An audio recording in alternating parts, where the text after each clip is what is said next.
Alamisa juin kalo tile 17 sanba filani mugan kelen aw minnu sɔgɔlen banna an ka foli b'aw ye fo aw sigiyɔrɔ la.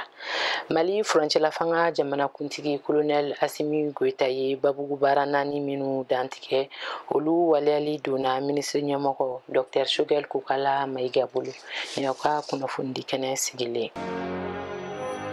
O babugu baara 4 ye yɛlɛma ɲuman doni basigiko la, yɛlɛma doni politikiko ni fangabulon cogoya la, mara kɛcogo ɲuman, jɛlenya ni caman bɔli gouvernement baarakɛlaw ka bɛndenya la, Alger bɛnkan sɛbɛn waliyali bɛn ni lafiya sɔrɔliko la, ani kalata nataw labɛnni jɛlenya la.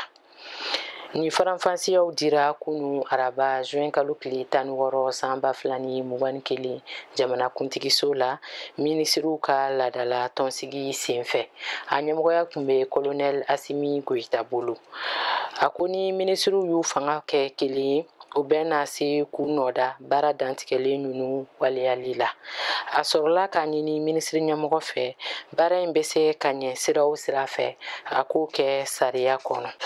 Ni babugu baara min dantigɛlen filɛ furancɛla fanga jamanakuntigi fɛ, a sinsinna min kan kosɛbɛ o ye basigi sabatiliko ye jamana fan bɛɛ fɛ.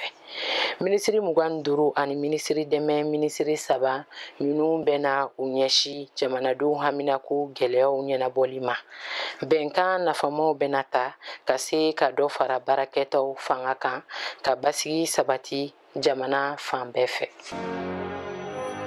N'an taara Masina, lajɛ dɔ kɛra muso kɔnɔmaw ni denmisɛnw furakɛliko la fu la. Kuntilandi kalan labɛnna kɛnɛyako ni adamadenya sabatili minisiriso ni UNICEF ka baaraɲɔgɔnya kɔnɔ. Kumatigiw tun ye jamana mumɛ ani Segu mara mɔgɔ faamuyalenbaw. A kun tun ye ka ɲɛfɔli kɛ jama ye ko muso kɔnɔmaw ni denmisɛn minnu si hakɛ tɛ tɛmɛ 5 kan olu ka furakɛ fu la, musaka kana minɛ o la, ani fana ka hakilijawabu kɛ bangekɔlɔsi kɛcogo kan ka kɛɲɛ ni kɛnɛyako yɛlɛma kuraw ye. N bɛ dansigi an ka bi kunnafoniw na, aw k'an bɛn waati wɛrɛ nin kɛnɛ in kan.